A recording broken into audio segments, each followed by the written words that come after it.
Hola a todos y bienvenidos a mi canal de YouTube. Y si me estás viendo, si nos estás viendo en Facebook, pues bienvenidos a nuestro muro en Facebook.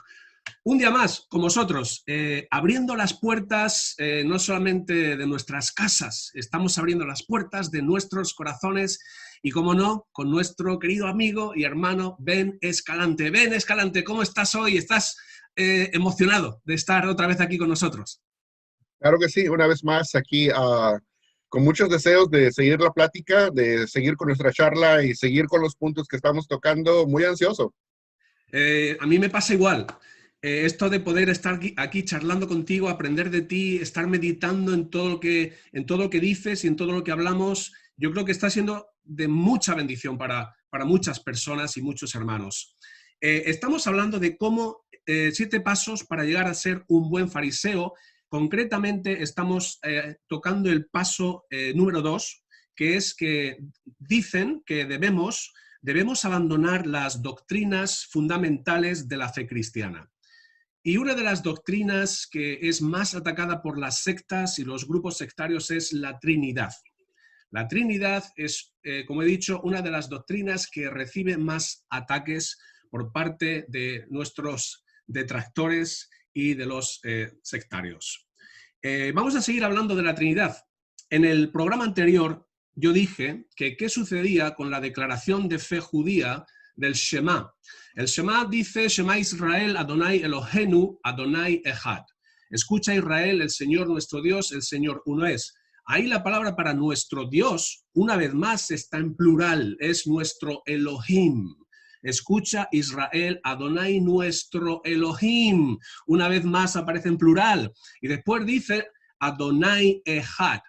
Adonai Echad. Y vamos a estar un poco viendo esa palabra Echad, porque resulta que Echad es una unidad compuesta.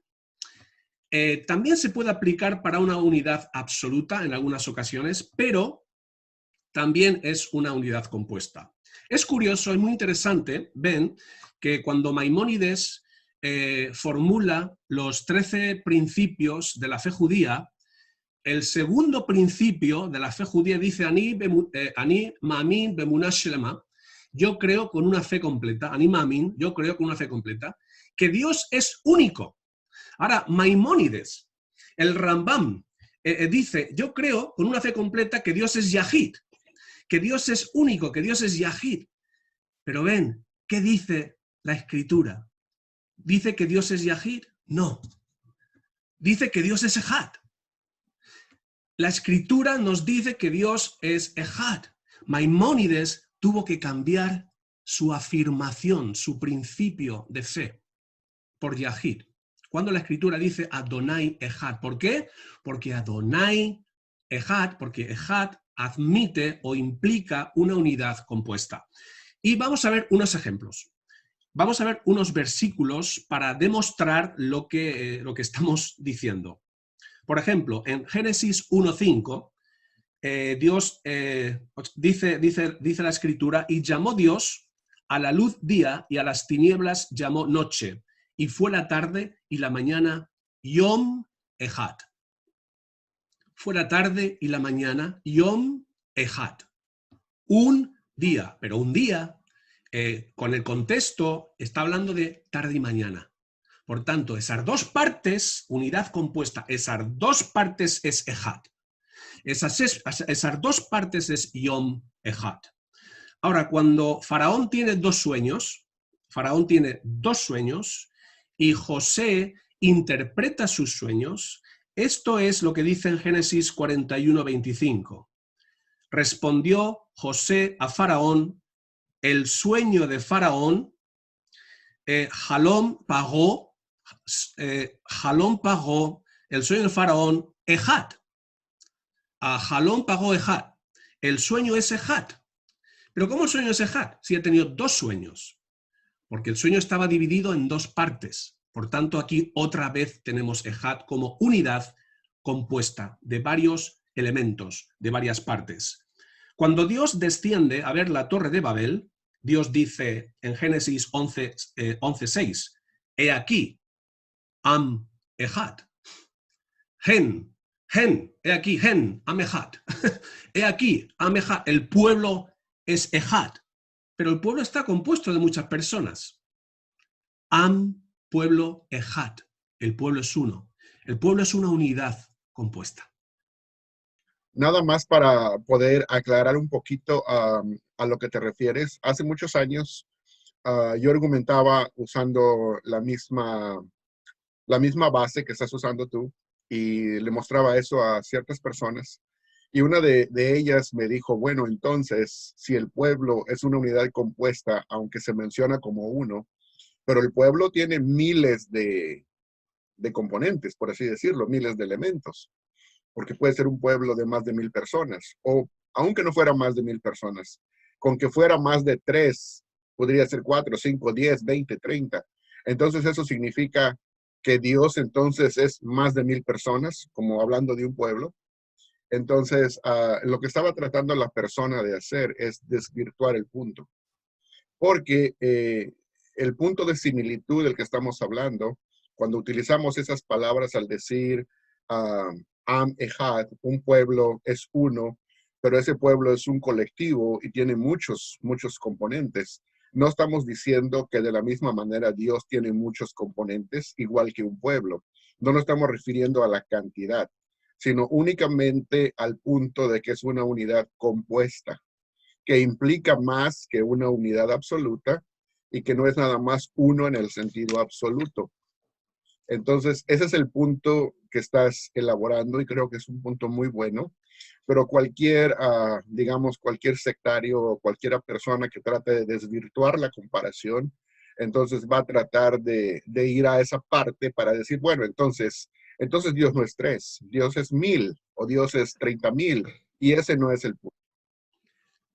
Muchísimas gracias por ese comentario que yo creo que tiene mucho valor. Voy a seguir con más ejemplos. Hay uno que encontramos en Esdras, capítulo 2, versículo 64. Dice, toda la congregación unida como un solo hombre. En hebreo podemos leer, Kol hakahal ke'ehat. Kol hakahal ke'ehat. Toda la congregación como una. Una vez más, aquí encontramos que la palabra Echad, no Dios, la palabra Echad implica una multitud de personas, varios elementos. Cuando Jesús dijo yo y el Padre, Ani ve'ha'av Echad, yo y el Padre uno somos, todos entendieron que Jesús estaba afirmando ser divino, estaba afirmando ser Dios, porque leemos en Juan 10, del 30 al 33, yo y el Padre uno somos. Entonces los judíos volvieron a tomar piedras para apedrearle. Cuando dice, Ani ve'ha'av echad, yo y el Padre uno somos, los judíos volvieron a tomar piedras para apedrearle. Jesús les respondió, muchas buenas obras os he mostrado de mi Padre. ¿Por cuál de ellas me apedreáis? Le respondieron los judíos, diciendo, por buena obra no te apedreamos, sino por la blasfemia, porque tú, siendo hombre, te haces Dios. Cuando Jesús dice, Ani ve'ha'av echad, yo y el Padre uno somos, estaba haciendo una referencia al Shema, Adonai Israel, a Shema Israel, Adonai Elohenu, Adonai Echad. Lo que los judíos recitan todos los días, Jesús es parte de esa recitación. Adonai Echad, yo y el Padre, uno somos Echad. Ahí estoy yo, en ese Echad. Muy interesante. Y esa parte que mencionas del Shema, ¿verdad? Cuando dice Shema Israel, Adonai Eloheinu, Adonai Echad, vemos cómo es que la divinidad está mencionado 3 veces, ¿verdad? Porque tiene 2 veces Adonai y 1 vez Eloheinu.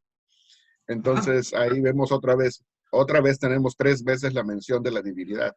No podemos dejar de ver la Trinidad, hermano, ¿verdad? La vemos en todos sitios.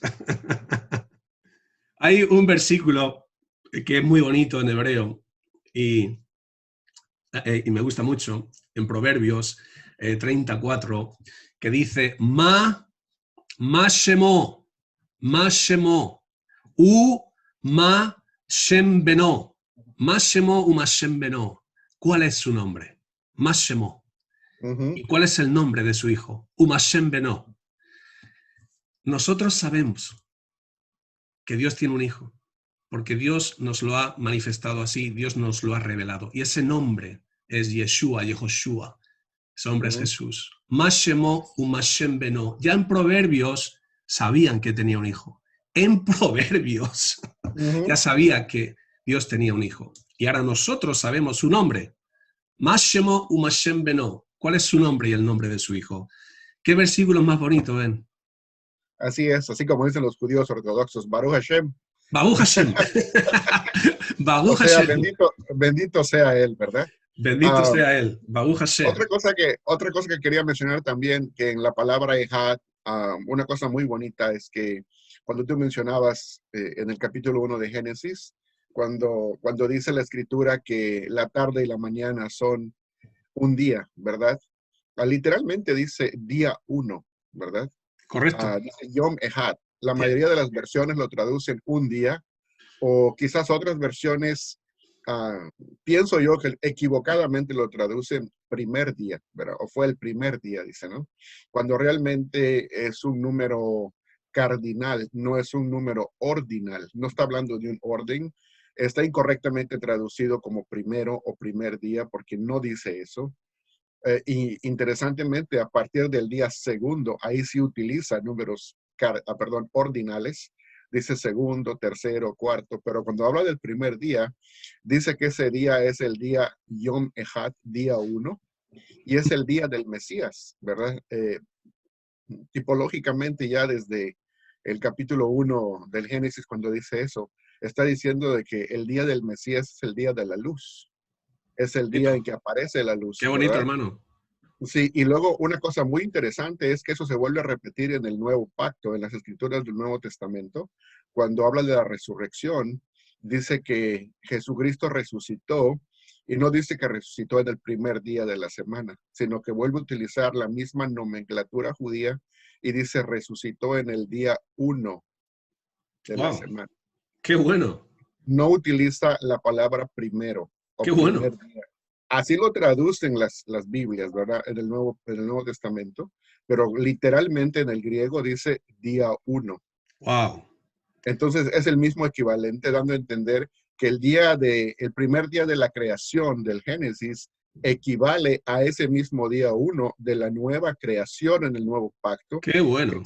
Que es el día en que el Mesías Jesús resucitó. ¡Qué bueno! ¡Qué buen punto! Es un puntazo. Muy interesante. No es un punto, es un puntazo, madre mía. No había pensado en eso. ¡Qué bueno! Muchas gracias. Bueno, pues...